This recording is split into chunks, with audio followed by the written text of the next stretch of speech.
So first, disclaimer, I am not a doctor. I am not an endocrinologist. I am not any of those. I'm not going to claim to be. So obviously with all these things, make sure you consult with your doctor. If you're taking any medication or doing any hormone therapy, anything like that, always consult with your doctor. I'm just here to provide you with information, provide you with research on different things that I myself have either done or researched on or helped others with or been a part of.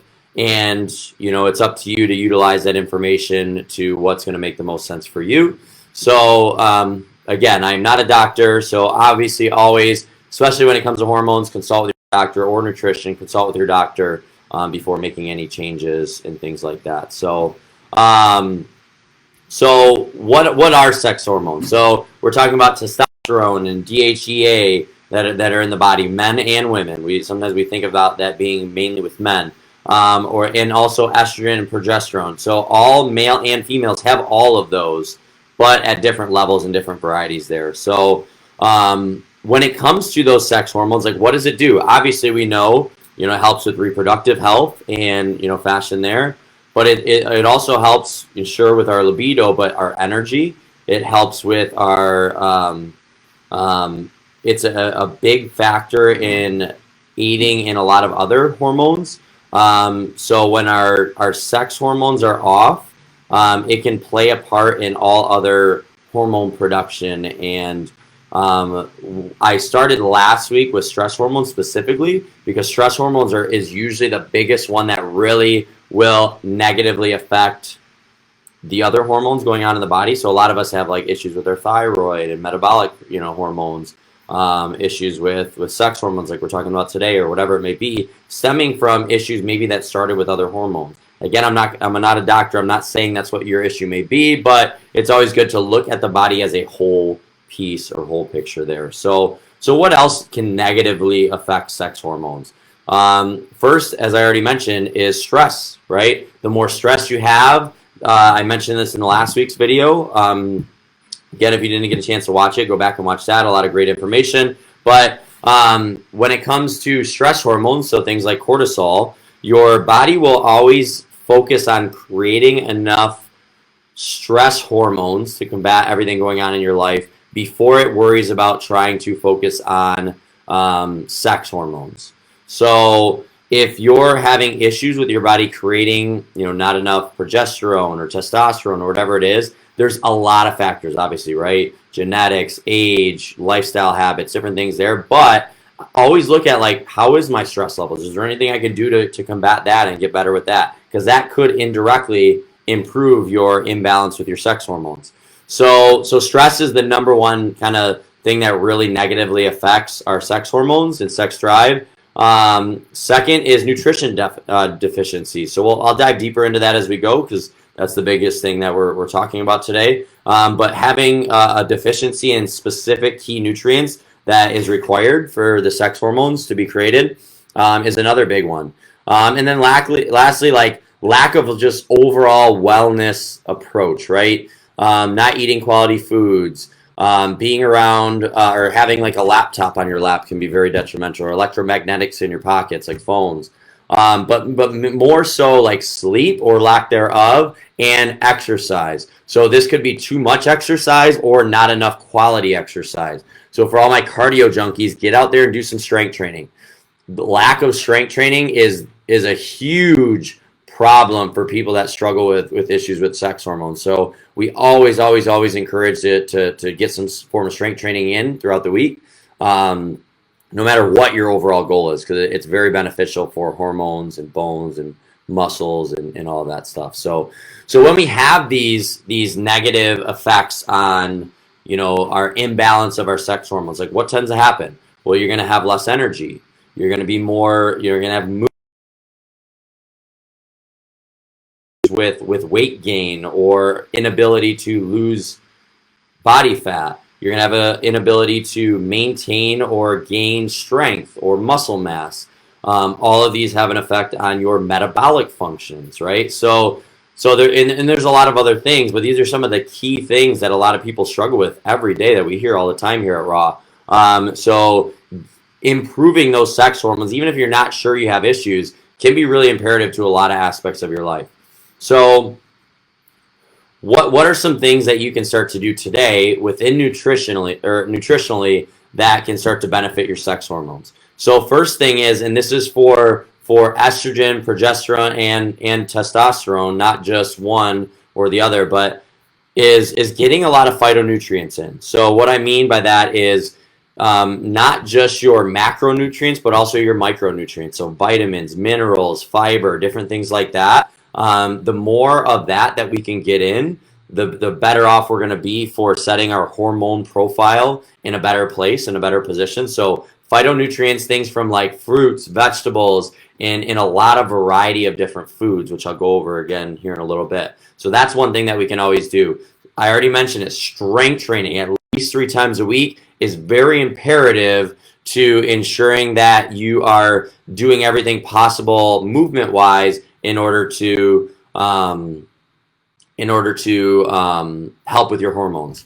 So strength training is huge, specifically like relatively heavy or moderate to heavy weight training. So not just like the light weights that we pick up, but more like something that's actually taxing your muscular and nervous system a little bit, that is forcing you to push yourself to get stronger. So our semi-private training, we really dive into this. We call it our golden rule of strength, to really like hit that max level depending on where we're at. But thinking of lifting on maybe a little bit heavier or whatever it may be, obviously consult with a professional to make sure you're doing things correctly, or you should bump up in weights or whatever it is. But doing moderate to heavy weight training a couple times a week, 2 to 3 times a week, is very imperative for helping with your hormones.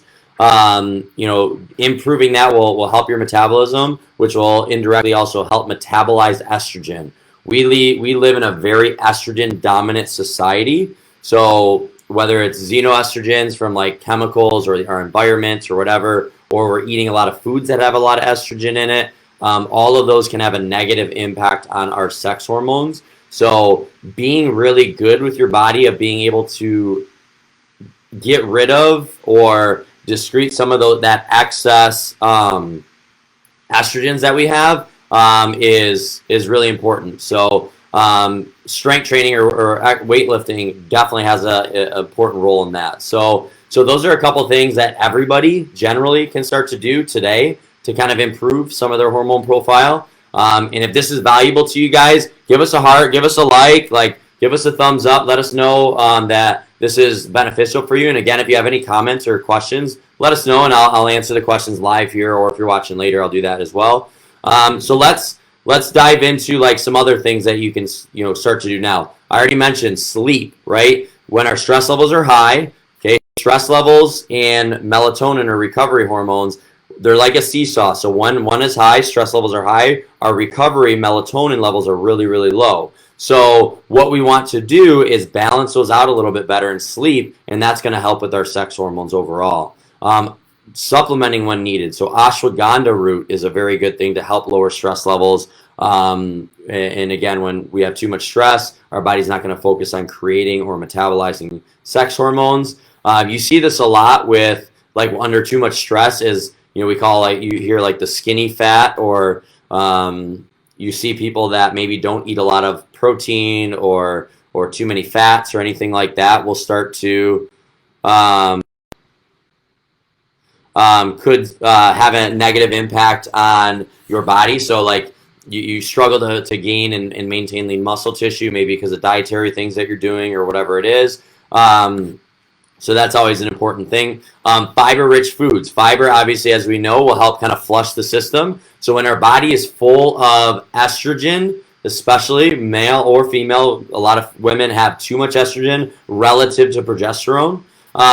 So being able to get good at ridding all that excess things from the food we eat, from chemicals or environmental, estrogens, whatever it is, this will help to a high fiber diet will help eliminate that. And then things like vitamin D, especially D3, can really help with lowering the estrogen because it helps with metabolizing all of that and ridding it from the body. So let's now talk about a little bit of things to avoid. So a couple things that really cause issues in our environment or in our foods when it comes to our sex hormones. So too much estrogen or decreasing the amount of testosterone or progesterone. A couple things are pesticides. Pesticides on fruits, vegetables, crops, different things there, um, as well as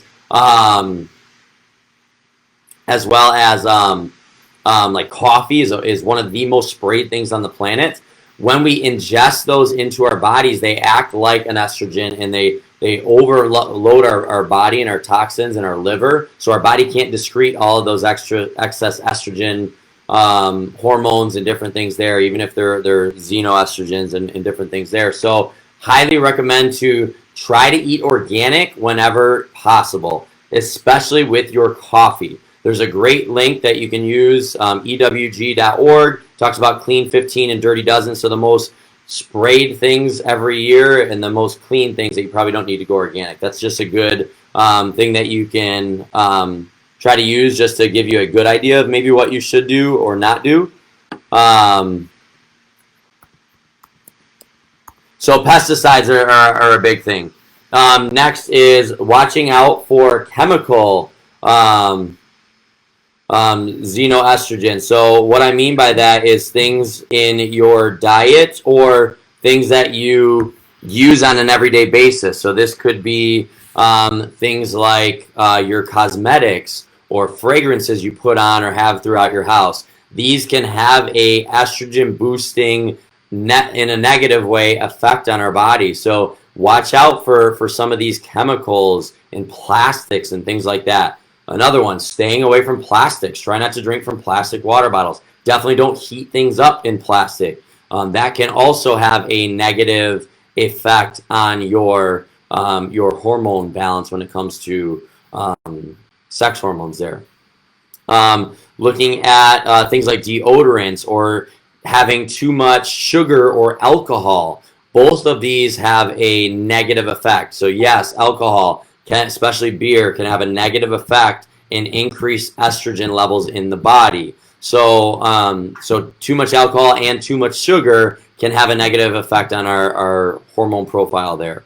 So what are some things now that we can start to do or add to our nutrition or our daily regimen to help increase this? So specifically with like estrogen and progesterone is sulfur-rich foods.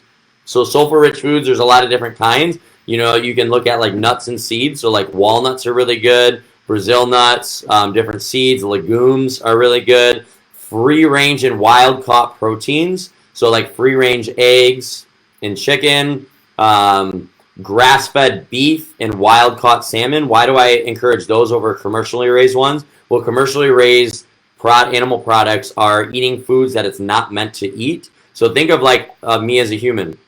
If I'm eating cardboard boxes and ice cream and all these things that like my body doesn't really get nourished from, well, how healthy am I really going to be, right? So the same thing with the animals. If they're eating a bunch of products that are just to fill the masses and produce as much cattle or whatever it is as possible and fatten them up, if you will, well, that product is not going to. So I talked about some sulfur-rich foods. So walnuts, Brazil nuts, seeds, green veggies, legumes, free-range and wild-caught proteins, and then supplementation when you need to. So magnesium really helps with metabolizing estrogen. You start thinking of things like, so you start thinking of other things like zinc. Zinc is very important for our sex hormones. B vitamins, or we're doing a hormone program right now that dives all into it's called Progressive Plus from Young Living. It's a good one to help with increasing the progesterone in the body. So those are different things that you can start to do to help with estrogen and progesterone. A couple things that you want to avoid. Avoid as much commercial dairy and animal products as you possibly can. I mentioned those already. They're not very healthy. They're very low in omega-3s and high in omega-6 and 9. So your ratio of omega-3s to omega-9s and 6 is going to throw off your hormones as well, or have an impact on your hormones. So we want a healthier range of omega-3s to omega-6 and 9. So commercially raised beef especially can negatively affect that, whereas grass-fed beef, because of the things that it's consuming and eating, the grass is really important for giving you the nutrients that you need. And also soy. So we have a lot of people, whether they're vegan or vegetarian, or just want to change it up a little bit, that consume soy. Soy has a lot of negative effects to it, especially when it's not fermented and when it's GMO. I'm not a huge fan of, but well, that's a different discussion. With soy, if we're already in a society that has too much estrogens in our body, too much alcohol, processed foods, cosmetics and fragrances all the time that we're putting on our body that's causing our estrogen to go up, eating from plastics or heating up plastics like commercial dairy, like all these things that are increasing the xenoestrogens in our body, well, we don't want to add more to it, and soy will definitely do that. So when it comes to testosterone, okay, a couple things that we want to ensure that we do is we want to increase or have a healthy ratio of quality fats, particularly omega-3s, like I just mentioned. Omega-3s are very, very important for our hormones, especially testosterone. So even you women, it's very important that you have a healthy balance of testosterone. It's going to help keep you lean. It's going to help your energy. It's going to help you have lean muscle mass, which will help with your metabolism. So there's a lot of benefits to ensuring that we have enough testosterone and healthy testosterone in our body. So omega-3s is a very good way to ensure that you're doing that. Couple examples, like walnuts are very, very high in omega-3s, seafood like salmon, sardines, grass-fed beef over commercial raised beef. I just mentioned why that is.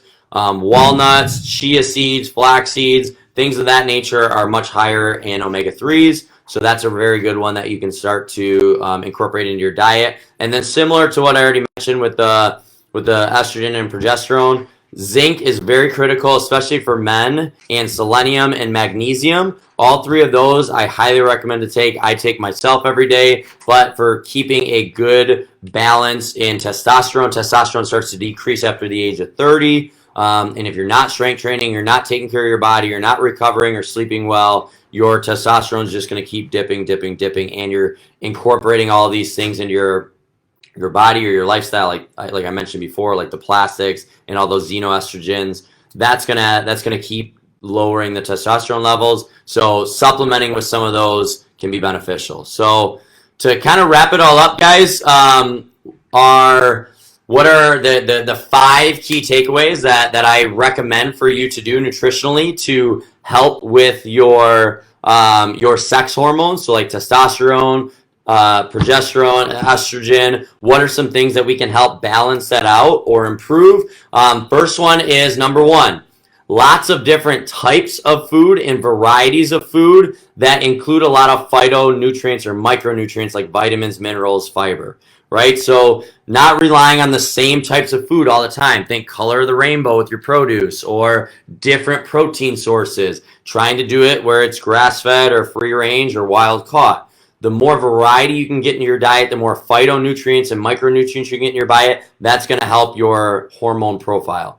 Secondly, get lots and lots of leafy greens and high quality protein sources at each meal, specifically ones that have a decent amount of omega-3s. So that is like omega-3 rich seafood, so salmon, sardines, things like that. Nuts and seeds like walnuts, Brazil nuts. Brazil nuts also have selenium, which I mentioned is important. Nuts and seeds like chia seeds and flax seeds. So getting one of those and a leafy green at every meal that you have is very beneficial there for helping with your hormones. Eat nuts, Carrie. Eat nuts. And then so that was number 2. Eat leafy greens and high quality proteins and fats. Specifically the ones high in omega-3s. Number 3, limit your estrogen boosters as much as you can. So those are the commercially raised animal products, commercial dairy, especially ones that are pumped with hormones, not using too much plastics, especially when you heat it up or drink from it. Watching out for unnatural cosmetics and fragrances. Drinking too much alcohol or sugar. These are all going to raise the estrogen levels, which most of us do not need in today's day and age, and decrease progesterone and testosterone. or at the very least the balance of that relative to estrogen. So cutting out as much estrogen boosters as possible. Number 4, watching out for, I kind of went into this one a little bit here, alcohol, commercially raised things, and soy products. So being very, very cautious of not doing too much of those. So number 4 is actually this one. That was just my notes to number 3. Number 4 is high fiber rich diet. So eating lots and lots of foods to help flush out excess toxins. A lot of those, our liver gets overloaded with a lot of toxins in our body. Is high fiber rich foods every single day. So this will help flush out excess toxins from the liver, which will help your body to excrete a lot of those estrogens and all of that there. So high fiber diet is number 4. Number 5, supplement as needed. So B vitamins, particularly B6 is important. Zinc, magnesium, selenium, sulfur, and vitamin D3 specifically are very, very important to, or can be very beneficial. You don't have to supplement. Supplements are what they are. They're to supplement your lifestyle, but they're not the end-all, be-all. But if you need a little bit extra help or kickstart, it's not bad to look into some of these. So supplements, zinc, magnesium, B vitamins like B6, sulfur, and vitamin D3. And then I have one bonus one for you. I've mentioned it already a couple times. Strength train at least 3 times a week, as well as get 7 hours of sleep, or at very least be in bed for 7 hours. So those are our 5 takeaways here to improve your sex hormones or better balance your sex hormones like estrogen, progesterone, and testosterone. Lots of different, number 1, lots of different types and varieties of food that have a lot of phytonutrients and micronutrients. Number 2, lots of leafy greens and high quality proteins and fats that are rich in omega-3s every single meal if you can. Number 3, limit as much of the estrogen boosters in your diet or lifestyle as possible. Alcohol, sugar, commercialized dairy, commercialized animal products, soy, eating and heating up in plastics, fragrances and cosmetics. Limit as many of those as you feel comfortable that you can, or get natural-based products or higher quality products. Number 4, eat a high fiber rich diet to flush out toxins and xeno or excess estrogens in the body. Number 5, supplement as needed with zinc, magnesium, B vitamins, sulfur, and vitamin D3.